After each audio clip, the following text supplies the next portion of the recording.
Welcome back to the Hardware Unbox News Corner. We've already had two major releases this week with the NVIDIA GeForce GTX 1660 Super and the Intel Core i9 9900KS. Neither of these products are perhaps the most exciting things to ever be released, but if you did miss our review coverage, both of those are now up on the channel right now for you to enjoy. And we are expecting a fairly large and busy November with the launch of several more products. Headlining the pack is AMD's Ryzen 9 3950X, but we're also expecting 3rd Gen Threadripper and Intel's new 10th Gen Cascade Lake X chip. So there will be a fierce battle in the HEDT space, especially with Intel's new prices. Then on the GPU side, we're expecting the Radeon RX 5500 series from AMD and NVIDIA's GeForce GTX 1650 Super. Plenty of stuff going on, plenty of cool content to come, but for now, let's get into the news of the week. AMD are finally starting to make some serious money. In the quarter just gone, AMD reported their highest quarterly revenue since 2005 at $1.8 billion US, up 9% from the same period last year. Net income is also up 18% to $120 million.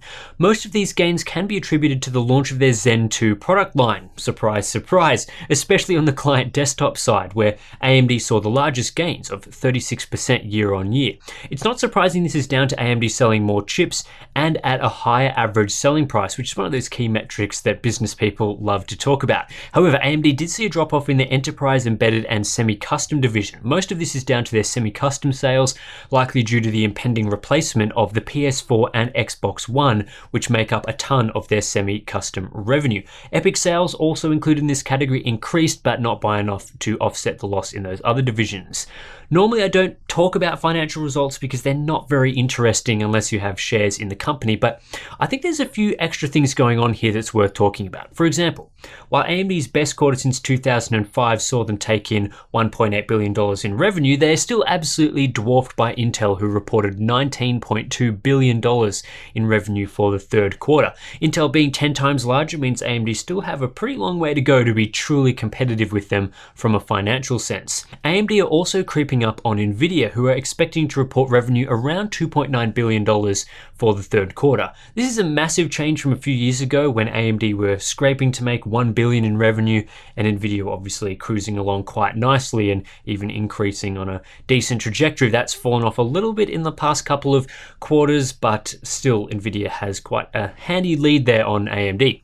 In the end, AMD making more money is great news for consumers because it will allow them to invest more money in making their products better and more competitive. Yeah, AMD has sold a lot of products and they have a lot of solid products on the market right now, but they still have a few issues like we've seen with the various microcode updates they've had to publish over the last few months for Ryzen 3000.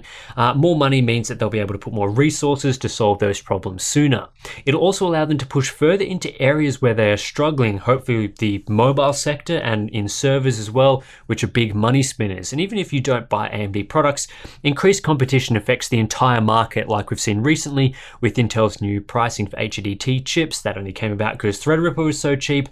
And yeah, overall it means there's going to be better products for all. In other AMD news, AGESA version 1.0.0.4 has begun rolling out officially in non-beta BIOSes. One of our trusty Patreon members posted in our Discord chat that a number of MSI's X570 motherboards have received a new BIOS update that brings the AGESA code up to version 1.0.0.4 with SMU version 46.54, so new SMU there as well. The boards to receive the update include the X570 Creation, the Godlike, the Ace, Unify, and the Gaming series. It appears that older boards like their X470 series and B450 series haven't gotten the update yet, which I guess isn't a big surprise as most motherboard vendors roll out new BIOSes for their latest products first. AGESA version 1.0.0.4, bit of a mouthful that one, is expected to bring a boatload of optimizations and improvements, including further potential fixes for boost clocks.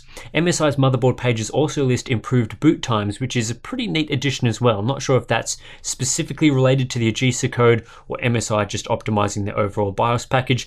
I'm also not sure whether AMD will do another one of their community updates that gives us all a proper idea of what's coming with this AGESA code. I suspect they will, but we haven't seen anything on that note just yet. Other motherboard makers will be following suit shortly with updates, so stay tuned to your vendor's update page if you are a Ryzen 3000 CPU owner and want those sweet optimizations as AMD navigates through their post-launch bugs. Intel has launched some slow dual-core CPUs. Yep, we're going to talk about dual cores in this glorious year of 2019. Luckily, they aren't desktop parts, although surprisingly, Intel do still sell desktop Coffee Lake dual cores in their Pentium Gold and Celeron lines. Would be nice to see those as quad cores, but I guess dual cores will have to do.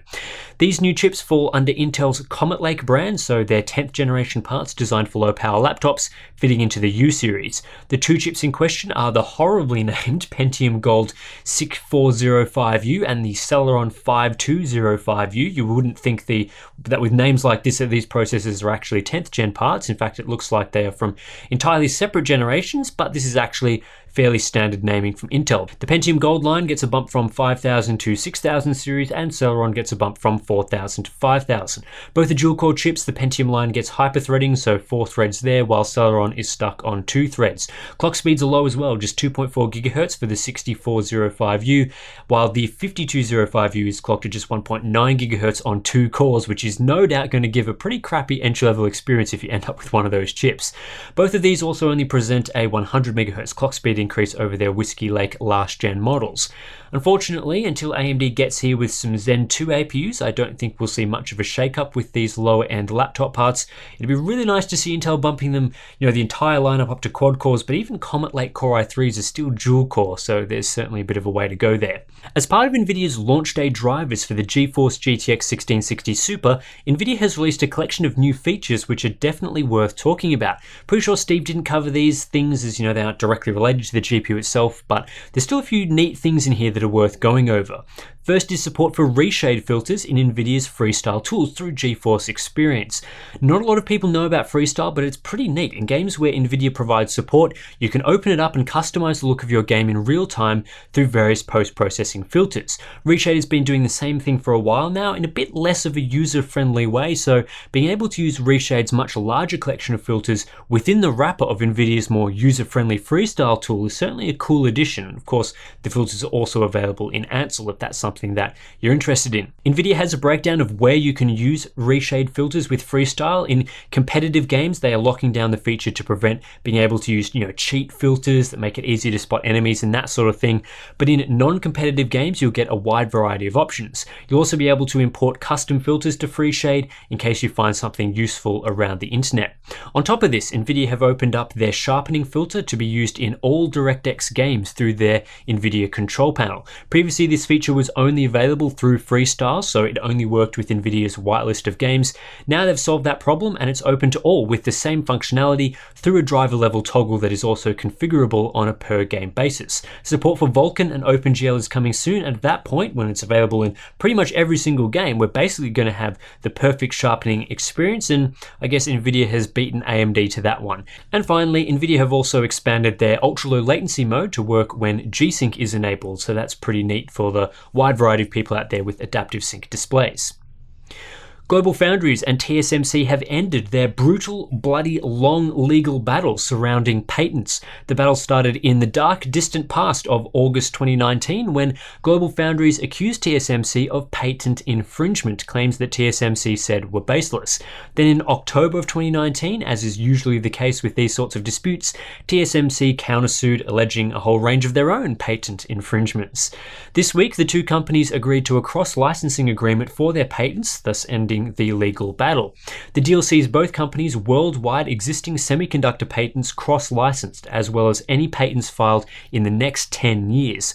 While there are no specifics mentioned about numbers of patents or monetary transactions, you'd expect this sort of deal to cover thousands and thousands of patents filed by both companies. Luckily for us, there won't be any injunctions stopping us from buying chips manufactured by either company, and none of the customers of TSMC or GlobalFoundries will find themselves in legal disputes either. Both companies can now get back to normal and keep innovating with process technology rather than wasting resources with expensive and pretty pointless legal battles. EA games are finally coming to Steam. After years of suffering with EA's terrible Origin platform, EA have decided they need a bit of good press and will be bringing their collection of games to the world's most popular PC PC gaming store, starting with Star Wars Jedi Fallen Order in a few weeks. Other EA games will follow suit in the coming months, such as The Sims 4, while the bigger multiplayer titles like Battlefield 5 and Apex Legends will hit the service next year. And there won't be any difference in player base between the two stores. Origin owners will be able to play with Steam owners, as you'd expect.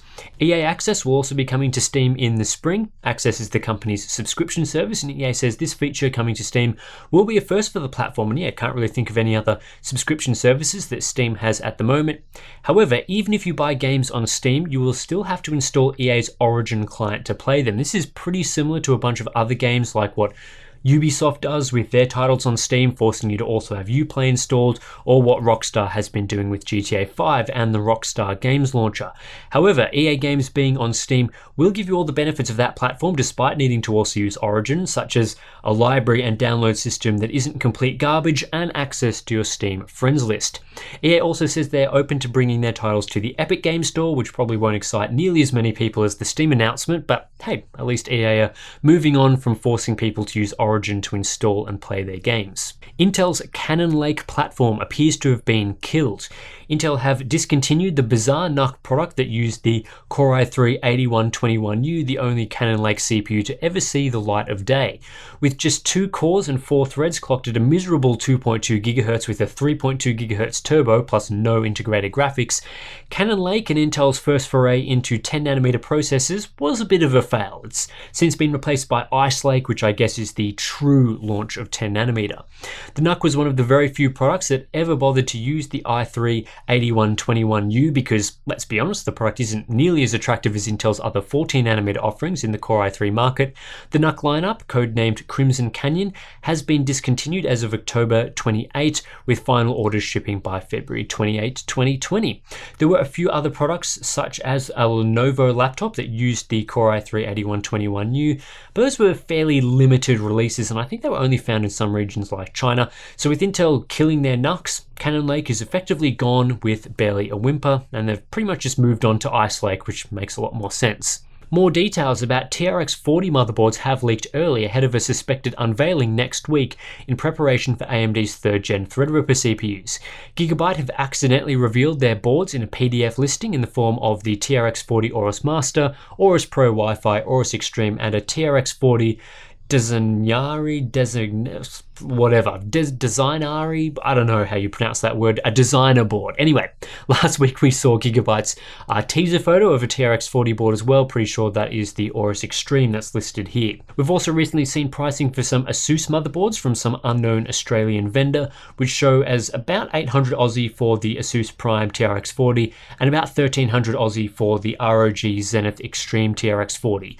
That sounds like a lot, and it definitely is. It has the Prime TRX 40 as a US $550 board or thereabouts, but these prices aren't hugely insane given X399 boards were also quite expensive and there could be a bit of Australia tax involved there as well. It will be interesting to see where the official pricing lands and whether these early numbers are accurate.